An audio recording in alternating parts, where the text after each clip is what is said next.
कोमलाङ्गं सीतासमारोपितवामभागं पाणौ महासायकचारुचापं नमामि रामं रघुवंशनाथम्.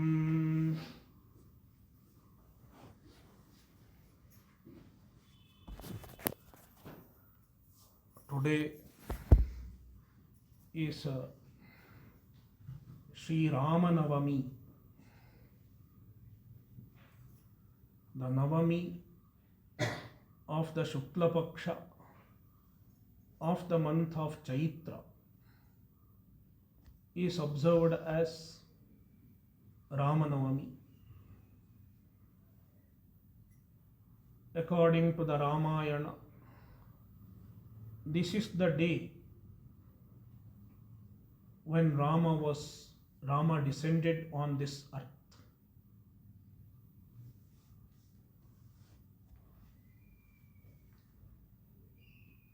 In our tradition,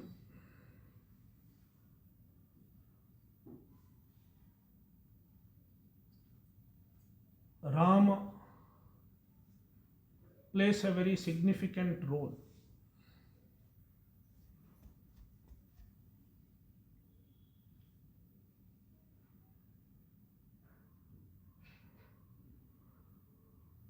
If you look into the Itihasas, Ramayana and Mahabharata, these two texts are known as Itihasa.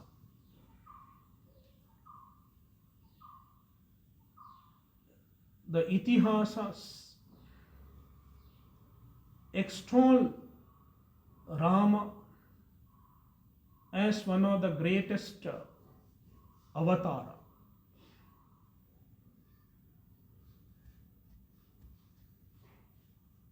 Rama is an avatar. Bhagavan takes many avatars. As he himself says in Bhagavad Gita, Sambhavami yuge yuge. There are many avatars.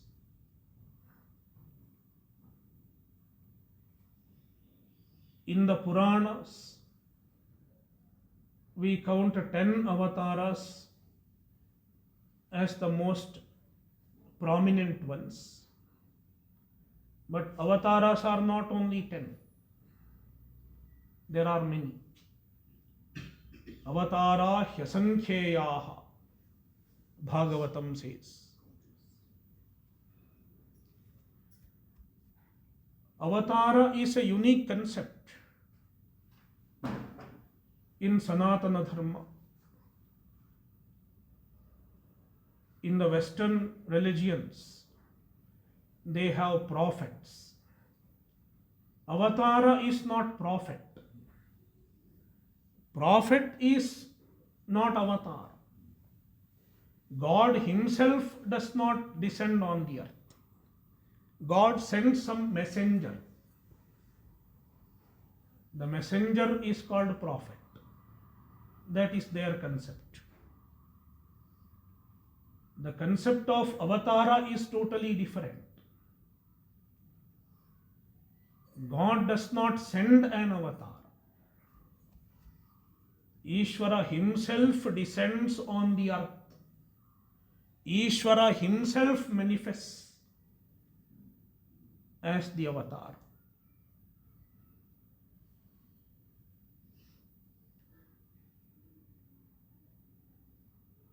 Prakritim swamadhisthaya sambhavamyatmamayaya.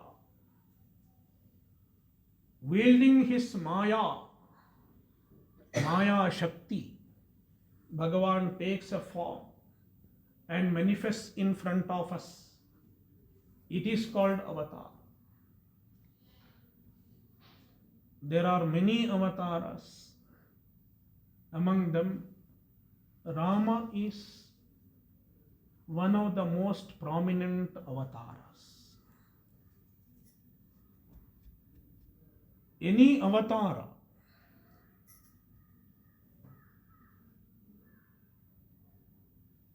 has two significances. The first significance is at the time period of the avatara itself.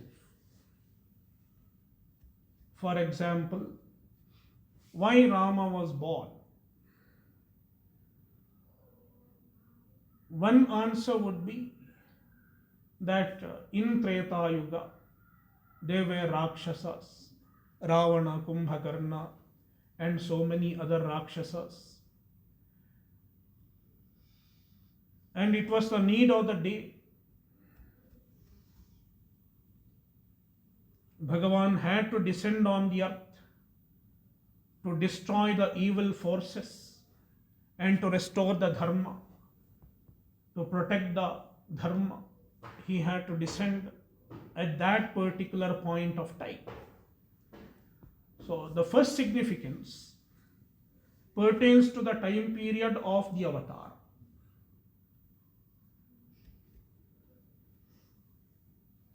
But then there is another significance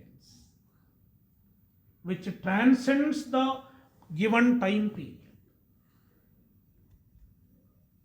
That is why even today we remember the avatar.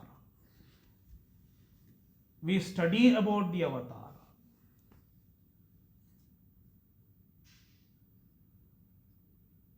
The second significance is what makes the life of Rama relevant to even the modern time.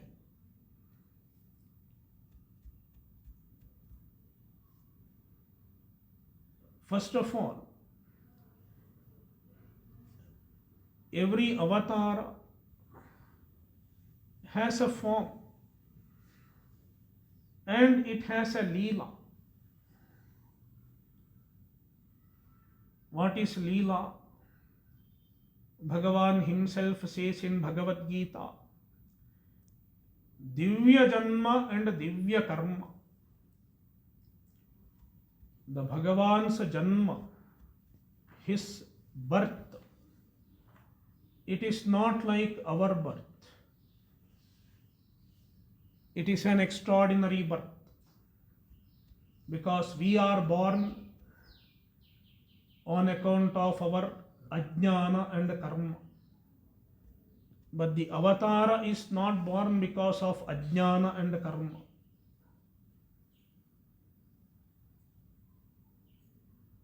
He voluntarily takes birth.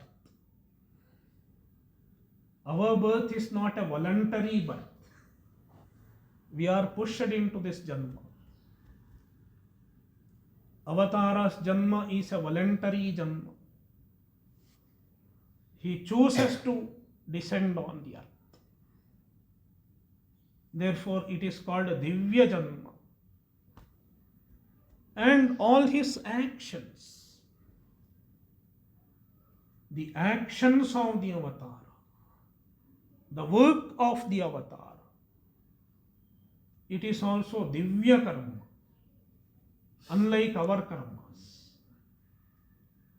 We do karmas on account of desperation. We have to fulfill some desires. That is why we do karmas. But Ishvara, his karmas are different. As Bhagavan himself indicates in Bhagavad Gita, Naman karmani limpanti, name karma phale spraha. Bhagavan is not affected by karma. Bhagavan does not have any desire for karma phala.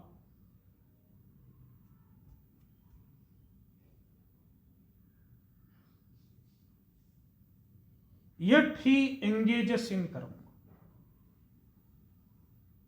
in order to save the Jagat, in order to sustain the Jagat.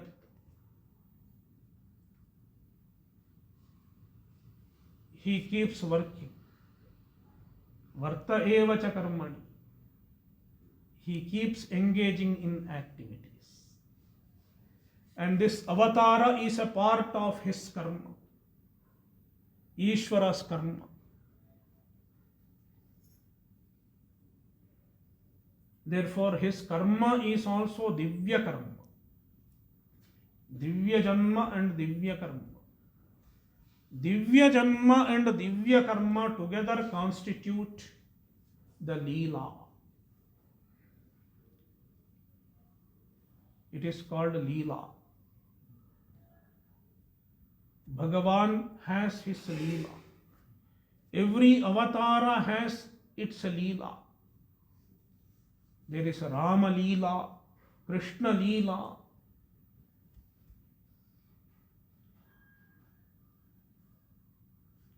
So Leela happened at a given point of time. But what is the purpose of studying the Leela now? It is because the Leela is a great boon.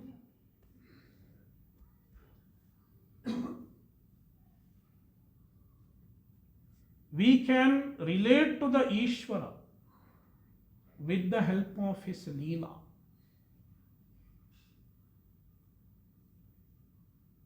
Ishvara himself does not have any guna, does not have any form. Therefore, it is difficult to relate to the Ishvara in his Nirguna Rupa. But it is easy to relate to the Ishvara through the Leela. That is why when we study the Leela and think about the Leela, we can relate to the Ishvara with great ease. So Leela serves as a tool, a means to relate to the Ishvara. This is one of the greatest significances of the Avatara, which transcends the particular period of time. So Bhagavan has given his Leela, and we can think of Bhagavan through his Leela. Meditate on his Leela. That is how we can get proximity to Bhagavan.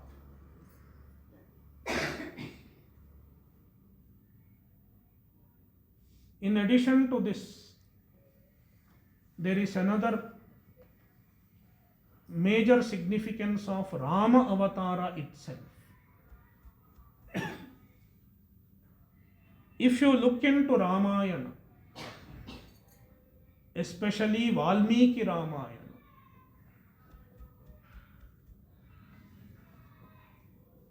Valmiki Ramayana is the oldest available Ramayana.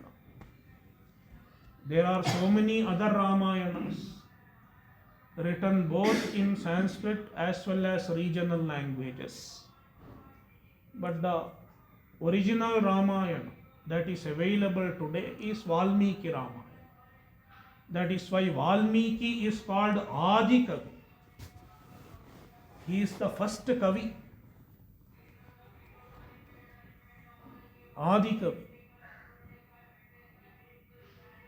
So, if you look into Valmiki Ramayana, how Valmiki Ramayana starts, Valmiki asked Narada, Kon vasmin sampratam loke gunavan kascha viryavan. See, Valmiki has already become a Rishi. And being a Rishi, Valmiki has studied the Shastras. He has studied Veda, he has studied Puranas and everything. Smriti. In Vedas, we find so many values like truthfulness, ahimsa, generosity, how to be a good son or daughter, how to be a good daughter-in-law, how to be a good father, how to be a good spouse. We find so many values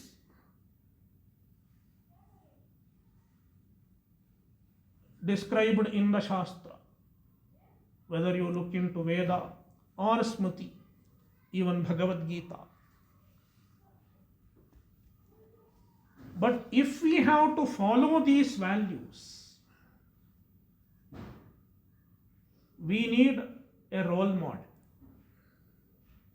A living role model is needed. Just saying does not work. The human beings are designed to imitate.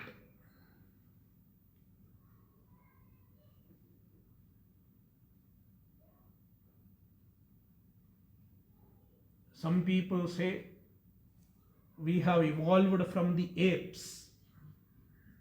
What does the ape do? Ape apes. Aping means imitation.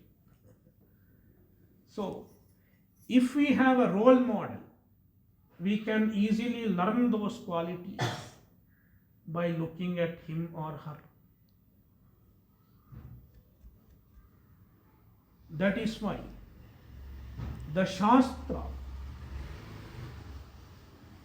the values of the Shastra has to be taught through a role model. Therefore, Valmiki is asking Narada, is there such a role model who can be an ideal for all the human beings? Gunavan Kascha Viryavan, who has all the gunas, all the noble qualities that are desirable in a human being. Is there such a person? Valmiki is asking. Then Narada says, yes, there is such a person.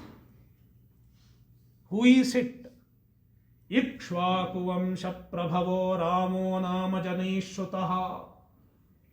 He is a Rama, one who is born in the family of Ikshvaku.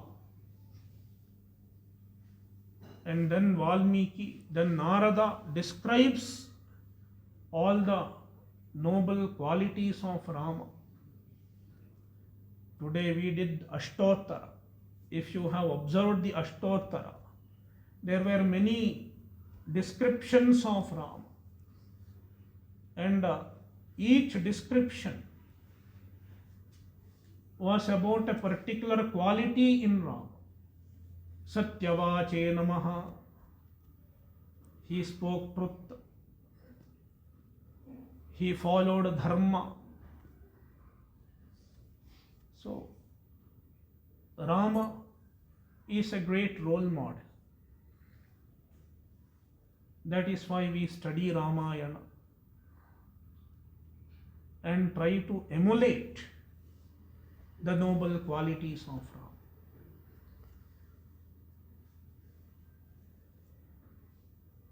And especially to the students of Vedanta, Rama is a great role model. Of course, Rama is a role model for others also, even those who don't come to Vedanta, even as a king, even as a son, even as a brother. He is a role model. But especially to a student of Vedanta. In what way Rama has relevance?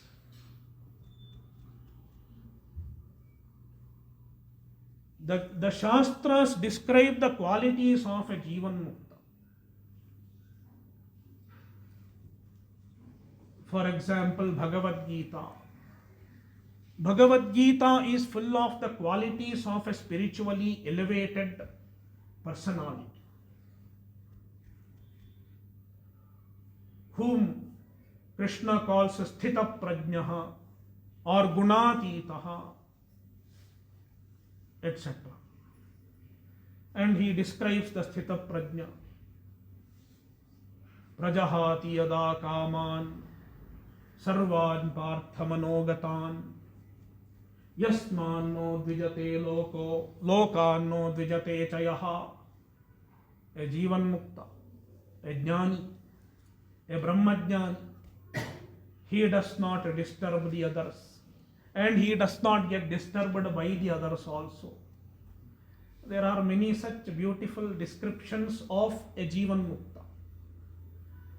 A Jivan Mukta is a spiritually elevated person. An ideal personality is that of a Jivan Mukta.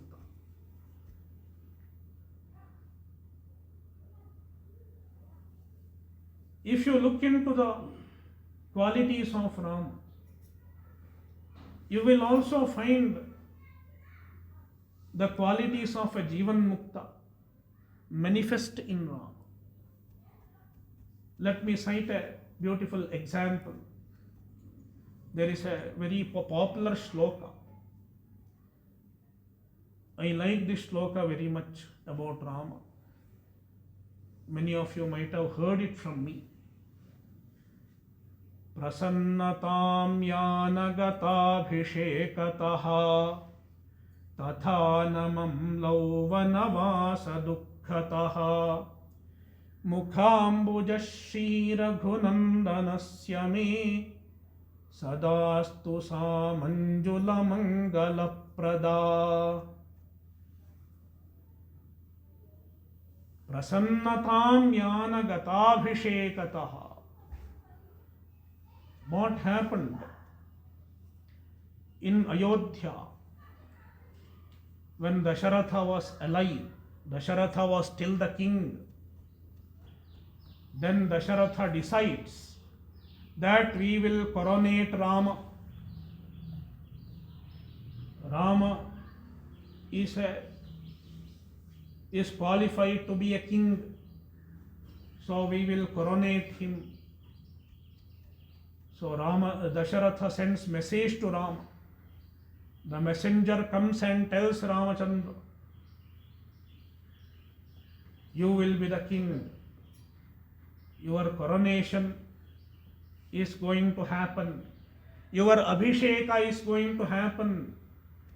All the preparations have already begun.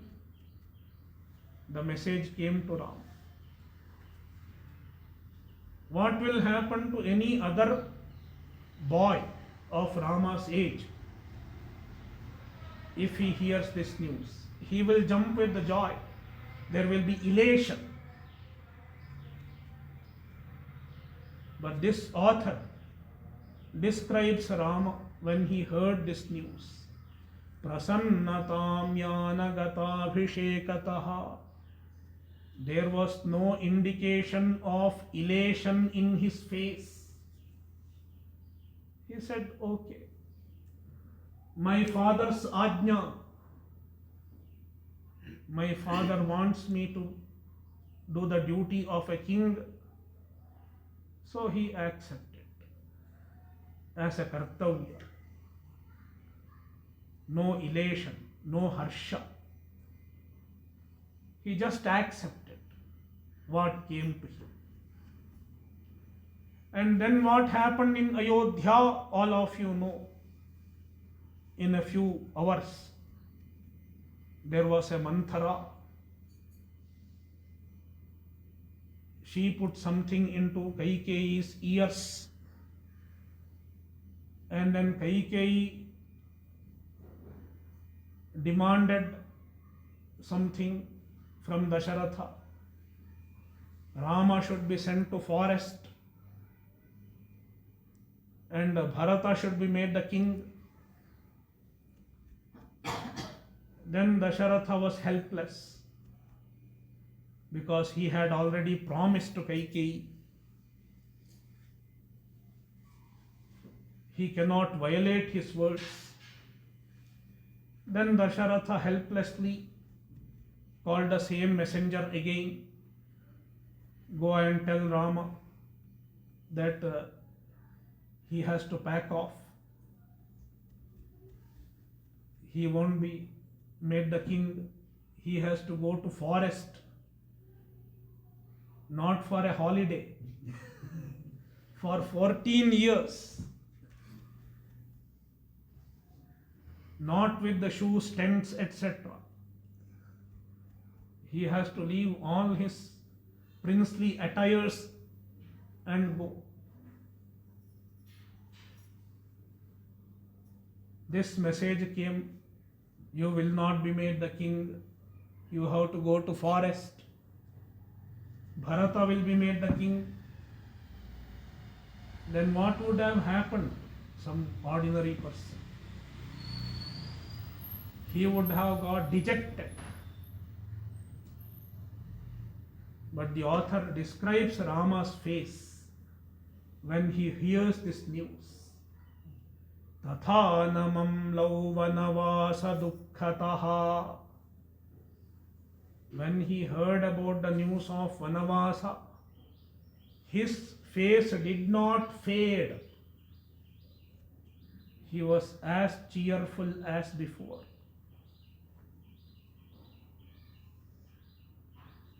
He said, yes, okay. He accepted the Vanavasa Dukkha also as the grace, as his father's wish. And he went to the forest. So this is a characteristic of a Jivan Mukta, a Brahmajna.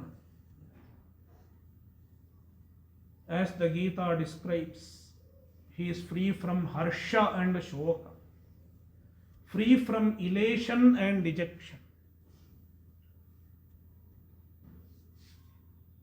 That is what Rama stands for.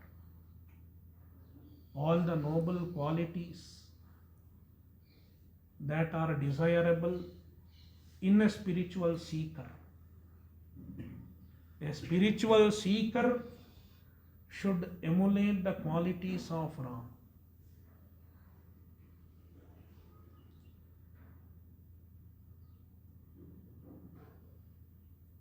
With this, let us conclude the talk. Now, let us have another arati before closing, because Sri Ramachandra descended midday, around 12 o'clock. So now it is past 12. So let us have another arati. Om Tat Sat. Om.